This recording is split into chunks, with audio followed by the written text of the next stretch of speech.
পৌষ সংক্রান্তি বাংলা বছরের পৌষ মাসের শেষ দিন।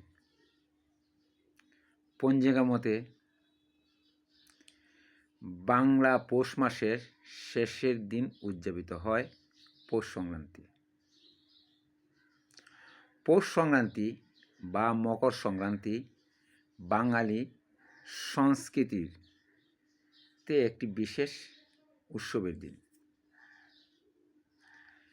বাংলা মাসের শেষের দিন অর্থাৎ পৌষ মাসের শেষের দিন এই উৎসব পালন করা হয়। ঐতিহ্যবাহী পৌষ সংক্রান্তি বাঙালি প্রাচীন উৎসবগুলোর মধ্যে অন্যতম।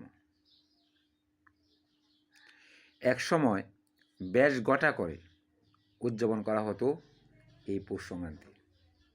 বিশেষ করে গ্রাম বাংলায় এই উপলক্ষে বিভিন্ন আচার অনুষ্ঠান পালনের রীতি প্রচলিত ছিল। তাই এখন যে পুরোপুরি হারিয়ে গেছে তেমনটা নয়, বরং ঐতিহ্যপ্রেমী নগরের মানুষ, গ্রামের মানুষ এখন গোটা করে উদযাপন করে পৌষ সংক্রান্তি।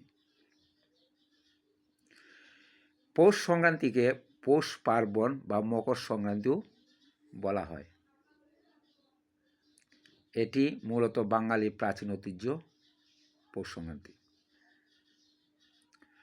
মকর সংক্রান্তি বলতে নিজ কক্ষপথ থেকে সূর্যে মকর রাশিতে প্রবেশের কোণটিকে ইঙ্গিত করে। জানা যায় মকর সংক্রান্তি বা উত্তরায়ণ সংক্রান্তির দিন সনাতন ধর্মাবলম্বীরা পিতৃপুরুষ ও বাস্তু দেবতার জন্য তিল কিংবা খেজুর গুড় দিয়ে তিলুয়া তৈরি করত। নতুন চালে তৈরি করা পিঠায় অর্ঘ্যদান করত। এই কারণে পৌষ সংক্রান্তির আরেক নাম তিলুয়া সংক্রান্তি বা পিঠা সংক্রান্তি।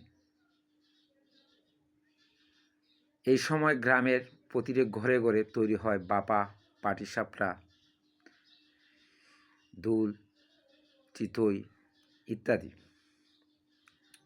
মায়েরা মেয়েরা রাত জেগে পিঠা গায়ে কত ধরনের ফুল, লতা পাতা, পাখি, মাছের চোখ ইত্যাদি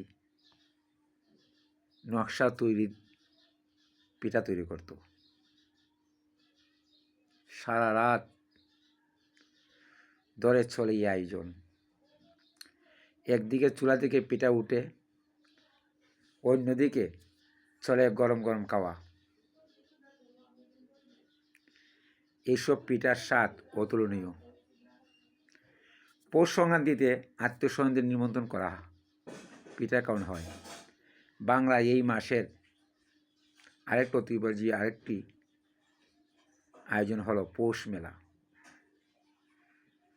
প্রায় জায়গাতেই এই পৌষ মেলা অনুষ্ঠিত হয়।